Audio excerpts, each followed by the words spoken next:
What happens when the man who owns 5 high-end salons slips into one as a trainee and hears something no one should ever say to a client? Elijah Langston never wanted the salons. They were his mother's dream. She built the brand, ran it with love, and passed it to him when cancer took her too early. He kept the name, the mission, the elegant look of every location. But lately, something felt off. Online reviews had dipped. A few were glowing, but others complained of cold service, rushed appointments, and worse comments that felt personal. Elijah hated relying on district reports. People cleaned up when they knew corporate was watching. So he decided to visit all 5 salons himself. No clipboard. No suits. Just a fake name, a fresh buzzcut, and glasses he didn't need. He'd be Eli, a new hire shadowing stylists to learn the ropes. He started with the 3rd location, tucked between a boutique bakery and a yoga studio. The staff had never met him. Most hires were done by store managers or the district lead, and Elijah had always stayed behind the scenes. His disguise was good. Baggy khakis, a loose polo, and tattoos drawn faintly on his arms. He looked nothing like the photo on the company website, which no one here had probably bothered to look at anyway. Inside, the salon was sleek and modern, but something about the energy felt tight. Like everyone was walking on eggshells. "Eli?" a woman called out. "You the new shadow?" He nodded. "Yeah. First day." The woman extended a hand. "Whitney Sanders. Assistant stylist. Stick with me today. Our manager's out, so Layla's running the floor." Whitney was young, no older than 23, and had this calm, no-nonsense way about her. She didn't fake smiles, but she wasn't cold either. Just focused. Elijah liked that. By 10, they had 7 clients seated. Layla, the acting lead stylist, was loud, fast-talking, and clearly used to being the center of the room. "Whitney, move faster, babe," she said, not even looking up from her client. "We're not in beauty school anymore." Whitney didn't respond, just kept working. Around 11, a woman walked in hesitantly, holding her jacket close. Her hair was long but tangled, her clothes plain. She looked nervous. Layla gave her a once-over. "You have an appointment?" "Yeah." 11:15. Name's Rachel. Layla scanned the tablet. "Right. You booked a cut and style?" "Yes." Layla's tone shifted. "You sure you want a style? Might be hard to pull off with your face shape." Elijah froze. Rachel's smile faltered. "I just wanted something different. My hair's been..." Layla cut her off. "I mean, I can try, but some people don't have the bone structure for certain looks, you know?" Rachel nodded slowly and followed her to the chair. Elijah's jaw tightened. He glanced at Whitney, who had clearly heard but kept her head down. Layla kept going. "You usually wear it like this?" she said, running her fingers through Rachel's hair. "It's just not doing you any favors. But hey, maybe with makeup and a good outfit, it'll come together." Rachel's reflection in the mirror showed everything. Her eyes dropped. Her shoulders curved inward like she wanted to disappear. Elijah stepped back, heart pounding. He wasn't acting here. He was furious. Whitney leaned in near Elijah and whispered, "She does that. Thinks it's honest feedback." He whispered back, "How often?" "Often enough." He was about to speak up, but stopped himself. This wasn't the moment. Not yet. He needed to see more.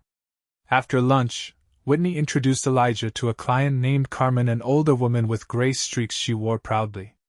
"You're doing great, Eli," she said. "Most new hires don't listen. You actually pay attention." Later, when Whitney stepped away to grab supplies, Elijah stayed with Carmen. "She's good, huh?" he said. "The best," Carmen replied. "She did my hair on her lunch break once because I had a job interview. Didn't charge me. Said I deserved to walk in proud." Elijah swallowed hard. Whitney hadn't mentioned that. By the end of the day, Elijah had seen enough. Whitney was calm, skilled, and kind. Layla? Fast, flashy, and cutting literally and emotionally. As the last client left, Layla called out, "All right, team, let's clean faster than we work, yeah? I've got dinner plans." Whitney started sweeping. Elijah grabbed a towel and helped. Layla stopped him. "Whoa, new guy. That's not your job yet." Elijah looked her in the eye. "I don't mind." She rolled her eyes. "Whatever. Just don't mess up the towels." As they closed up, Whitney pulled him aside. "Thanks for today. Not many people jump in like you did." He smiled. "You deserve better." She gave a small, tired laugh. "Yeah. But this place. It's not all bad. Just needs someone who actually sees what's happening." Elijah nodded slowly. "Yeah. It does." He walked out into the parking lot, heart pounding. Tomorrow, he'd be back and not as Eli. Elijah returned the next morning before the doors opened, this time in a pressed navy blazer, dark jeans, and the confidence of someone who wasn't pretending anymore. He had called ahead quietly to the district coordinator late the night before, told her to meet him on site, and to say nothing to the team. She didn't ask questions. She knew better. When he stepped inside, the same sleek salon interior greeted him, but without the customer buzz it felt colder. Whitney was already prepping her station, tying her apron with practiced hands. She looked up, confused for a split second, then froze. "You're..." she started. "Elijah Langston," he said, voice steady. "Owner." Her eyes widened, but she didn't say anything more. Just gave a slow nod and stepped back. Layla walked in a few minutes later, sunglasses still on, sipping from a tall iced coffee. She didn't notice him at first. She dropped her bag behind the front desk, glanced toward the back, then finally looked his way. Her brows knit. "Can I help you?" she asked. "You already did," Elijah said. "Yesterday." She tilted her head. "Wait, are you the I am? And we're going to have a conversation." He didn't raise his voice. He didn't need to. The silence in the room was enough. The district coordinator arrived a few minutes later, breathless but composed. Elijah nodded her over. "I want her off the floor." "No," he told her quietly, motioning toward Layla. "What?" "Wait," Layla stepped closer. "You're basing this on one day? One conversation?"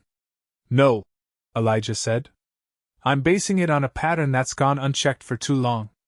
And what I saw and heard yesterday was inexcusable. You humiliated a client. You made her feel small for daring to want to feel good about herself. That's not feedback, that's cruelty." Layla's tone hardened. "I'm direct. That's how this industry works. Clients want honesty." "No," Elijah said, firmer now. "They want respect. And they don't get that from someone who thinks their job is to critique people instead of serve them. You're done here." She stared at him, mouth parted, then looked to the coordinator. "You're going to let him do this?" "I'm not letting him," the coordinator said. "He owns the company." Layla laughed once, sharp and disbelieving. "So you're just going to toss me out after everything I've done here?" "You made that decision yourself," Elijah said. "Clean out your station. HR will follow up about the final paperwork." Layla stormed out, muttering under her breath. No one stopped her. The silence that followed felt thick, like the room was holding its breath. Elijah turned to the staff. "I came in undercover because I stopped trusting the reports I was getting. I needed to see this place through your eyes. And I did." He moved toward Whitney. "You showed me what care looks like. Real care. You looked after clients when no one was watching. You shouldn't have had to work under someone like that." Whitney didn't say anything right away.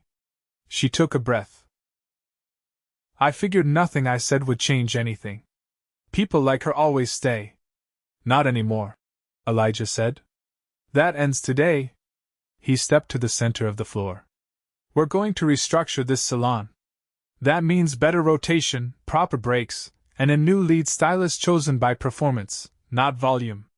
I'll be checking in regularly, and not just as a face on a screen.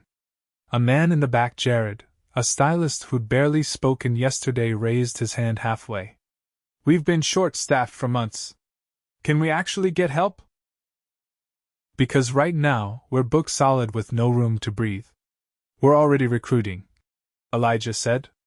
But I won't throw new hires into a broken system. That's why I'm here. I need to understand the day-to-day before I expect anyone else to. Whitney finally spoke again. What about Rachel? The client from yesterday? I already reached out, Elijah said. Apologized personally. She'll be coming back next week, free of charge, and you'll be styling her. If that's all right with you. Whitney nodded once, quietly. By noon, Elijah had moved into the back office, Layla's former space. It was cluttered, with papers scattered and a half-eaten protein bar still on the desk. He didn't sit. He just stood, letting the weight of the room settle. A salon wasn't a spreadsheet. It was people. And somewhere along the line, that had been forgotten. He spent the rest of the day shadowing again, not as Eli, but as Elijah. This time, the staff looked him in the eye when they spoke, unsure at first, but growing more grounded with each hour. Around 3, he helped Jared mix color while they waited for a client to arrive. You ever worked in a place like this before? Jared asked. No, Elijah admitted. But I watched my mom build it. From a single chair in a rented space to 5 storefronts like this. She knew every regular by name. She'd cry if she saw what happened to that woman yesterday. Jared nodded. It's been rough. We felt stuck. But if you're serious about change. I am, Elijah said. But I need you all to hold me accountable too. If something's broken, I want to know. Not through filtered reports. Directly. Later that afternoon, Carmen came in again for a touch-up. She spotted Elijah and raised an eyebrow. So you're the owner now, she said, easing into the chair. I always was, Elijah said. Just forgot how to show up like one. She gave a satisfied nod. Good. Maybe now this place can find its heart again. By closing, the team was quieter, but not because of tension. It was the quiet of people processing a shift they hadn't dared hope for. Elijah stayed until the last towel was folded, the floors swept, and the chairs disinfected. As Whitney headed out, she paused at the door. You didn't have to come back, she said. I did, Elijah replied from behind the front desk. Because this place bears my mother's name. And I'm not letting it turn into something she never would have stood for. She nodded once, then walked out into the evening air. Elijah locked up and looked around the empty salon. It was still spotless and modern, but now, it felt different. Less like a showroom, more like it might finally become a place people wanted to stay. Tomorrow, he'd visit the next location. But tonight, he sat at the front desk, opened a fresh notebook, and started a list not of numbers, but names. Whitney. Jared. Carmen. Rachel. People he wouldn't forget again. Elijah arrived at the 4th salon 3 days later, still carrying the weight of what he saw at the last one. He'd spent the time between visits quietly coordinating with HR, setting up discreet exit interviews, and reviewing every anonymous complaint filed in the past year, most of which had never reached his desk until now. This next location sat in a bustling shopping district, surrounded by trendy stores and coffee chains. From the outside, it looked like a success.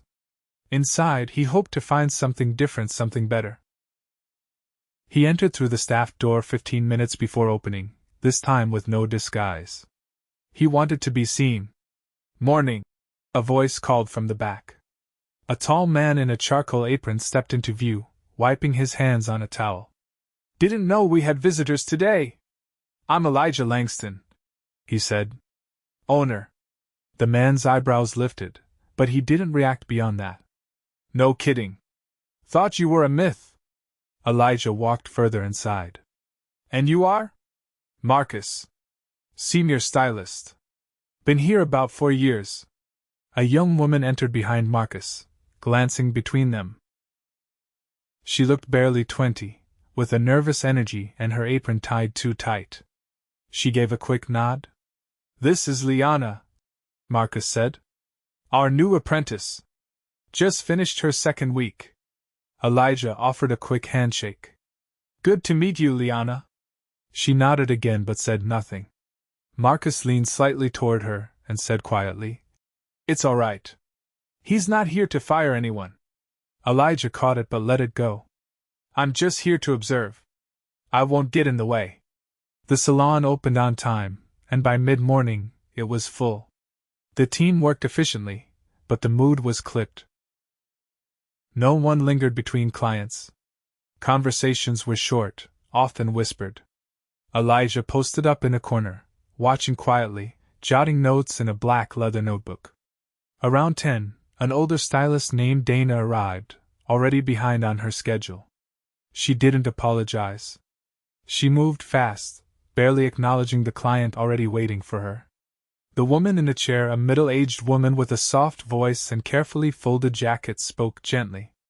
"I'm hoping we can do something with the gray. I've had a rough few months." Dana didn't look at her. "You want a full color or just cover the roots?" "I'm not sure. What do you think would look best?" Dana sighed. "Well, covering all of it's going to take time. You booked for a partial, so we'll have to keep it simple." The client hesitated. "Could I change it to full?" Dana turned to her station. "Not unless you want to wait until I'm done with my next client. I'm already running behind." "I can wait," the woman said softly. "You sure?" Dana replied. "It's not going to make you look 20 again. Might not be worth the extra money." The woman went quiet. Elijah stood up. He didn't need to see more. He approached Dana from behind. "We don't speak to clients like that." She turned, caught off guard. "Excuse me?" "You were dismissive, rude, and you shut her down before she even finished a sentence." "I'm just being realistic," Dana said flatly. "If she doesn't want honesty, she can go somewhere else." Marcus stepped in from across the room. "Dana, come on."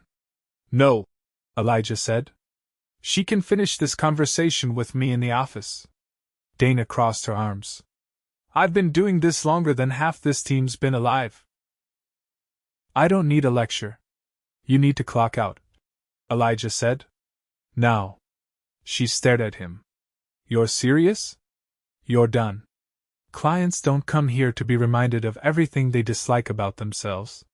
You're not doing anyone favors by tearing them down." Dana turned and grabbed her coat without another word. She didn't slam the door, didn't yell. She just left. The entire salon was silent. The client in the chair kept her eyes down, her hands folded. Elijah stepped over to her. "I'm sorry you were treated that way. That's not what we stand for, and it won't happen again." The woman nodded, her voice barely audible. "Thank you." Marcus stepped up beside them. "I can take her. It'll push my next by 20 minutes, but I'll stay late." "Take your time," Elijah said. "We'll adjust the bookings." By 1, the pace had slowed. Elijah stepped into the break room where Liana sat alone, quietly eating a sandwich. She looked up, startled. "Didn't mean to interrupt," he said. "You're not," she replied quickly. "Just trying to stay out of the way." "You always eat alone?" She hesitated. "Sometimes. People are nice. Just busy." "Busy's fine," Elijah said. "But you shouldn't feel invisible." She looked down at her food. "I'm still learning. I don't want to get in the way." "Learning's the job," he said. "Not a reason to blend into the wall." She glanced up. "Marcus helps me a lot. He's patient. He seems like it." Liana paused. "Dana used to tell me I wouldn't make it. Said my hands shake too much." Elijah sat across from her. "And do they?" "Only when I think about it." "Then maybe the problem wasn't your hands." She gave a small, uncertain smile.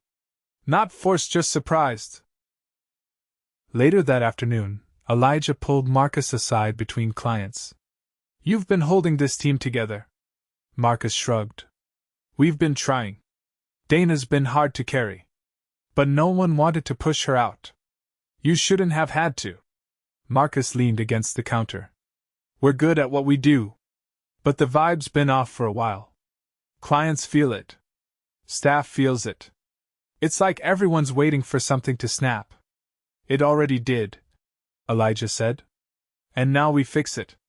They stood in silence for a minute before Marcus asked, You really planning on staying involved? Every location. All 5. Marcus nodded slowly. Good. Someone needs to see what it's really like. By the end of the day, the team felt lighter. Not fixed, just lighter. Elijah pulled Liana aside before she left. I'd like to set you up with one-on-one mentorship. Paid training hours. You're showing promise. I don't want you fading into the background. She blinked. Why me? Because you're here early. You ask questions? You care. That's enough. She nodded, voice quiet. Okay. Thank you. As the sun dipped below the streetlights outside, Elijah helped close down. He didn't leave right away. He stayed after the last broom pass, after the lights dimmed, after even Marcus headed out. He stood in the middle of the floor, alone, surrounded by chairs and mirrors that had seen too much silence. He didn't need them to be perfect. He just needed them to feel human again. Elijah arrived at the final salon before opening, parking in a narrow alley behind the building to avoid drawing attention. He'd already been to 4 locations in the last 2 weeks, and each one had revealed something different, some good, most troubling. But this one, tucked into the edge of a gentrifying neighborhood, had always been the highest grossing. On paper, it looked perfect. But after the last few visits, he no longer trusted perfection. He entered through the back, greeted by the smell of antiseptic and faint traces of lavender. The break room was clean, almost too clean. Every chair tucked in, every shelf lined with matching containers. Nothing personal. No mugs, no photos, not even a stray pen. A woman walked in wearing a crisp slate gray apron, her posture rigid, eyes sharp. You must be Elijah, she said. I'm Tasha. Floor manager. He extended a hand. Thanks for making time before open. I always make time. We run a tight ship here. She said it like a warning. They walked the floor together. The space was immaculate, mirrors spotless, supplies labeled, everything in quiet order. The team arrived one by one, Lila, soft-spoken and efficient, Deshaun, outgoing with a bounce in his step, and Hyjin, a mid-career stylist whose eyes tracked everything. Everyone greeted Elijah politely, but there was a stiffness to it all, as though they were waiting for a test they hadn't studied for. He spent the morning observing quietly. Clients came in at a steady pace, appointments started on time, and no one lingered longer than they needed to. But the atmosphere felt brittle. Stylists barely spoke to each other. There were no jokes, no casual chatter. Every word was transactional. Mid-morning, a teenage boy came in with his mother. He had tightly coiled hair and wore a hoodie pulled low over his face. Tasha greeted them at the desk. Appointment? She asked. Yes, 11 with Deshaun, the mother said. Tasha checked the tablet, then glanced at Deshaun. You sure? His hair's dense. Might take longer than booked. I called and explained. The mother replied. Tasha sighed. Fine. Just don't expect miracles. Elijah's eyes narrowed. Deshaun walked over immediately, extending a hand to the team. Don't worry, I got you, he said quietly. They moved to his station. Elijah followed, pretending to check the layout of the space. Once the pair was seated, Deshaun began working methodically, talking to the boy gently. The kid barely whispered back, but he stopped fidgeting. Elijah stepped into the back office, where Tasha was updating the schedule. He closed the door behind him. Was there a reason you questioned the appointment just now? She didn't look up. I'm trying to keep us on track. We're already booked solid. You made a comment about his hair being dense. I'm not wrong. You didn't say that to the woman who came in before him, and she also had thick curls. Tasha finally looked up. He didn't look like he'd booked the right kind of service. I was clarifying. No, you weren't. You were making assumptions based on how he looked. You think I'm being discriminatory? I think you're being dismissive. And I'm not going to let that slide. Tasha stood up. I've kept this location running at top performance for over 3 years. We don't get those numbers by wasting time. And yet your turnover rate is the highest of all 5 salons. She blinked. That's not in the reports. I've been reading exit interviews. Most of them mention you. Rigid atmosphere. No flexibility. No mentoring. And clients have complained too. Subtle comments, offhand remarks that made them feel unwelcome. It's all there, you just never passed it up the chain.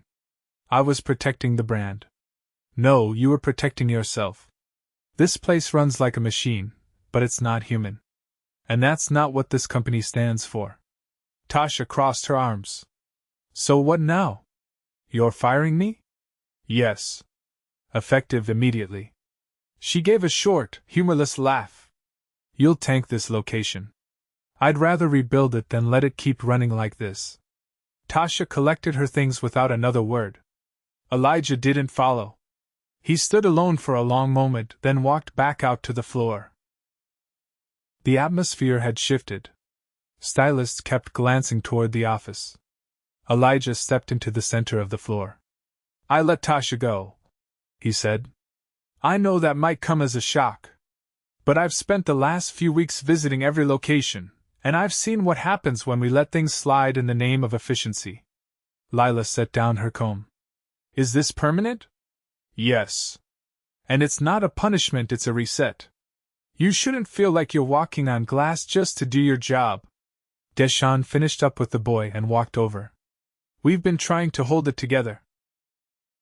But it's been hard. I know, Elijah said. Starting today, we're changing how this place works. You'll be included in decisions. You'll have space to speak up. Hyojin stepped forward. What about support? We've been short-staffed for months. I'm not going to promise full hires overnight. But we're bringing in a relief stylist next week to ease the pressure. In the meantime, I want to hear what you need. Not through a chain of command. Directly. The team stood in quiet agreement. No applause, no big outbursts, just a kind of quiet relief, like a window had finally been opened. That afternoon, Elijah sat with each stylist one-on-one. He didn't rush.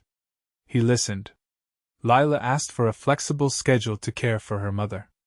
Deshawn brought up the lack of textured hair training for newer stylists. Hyojin mentioned how newer hires had no onboarding process, so they floundered and often quit within weeks.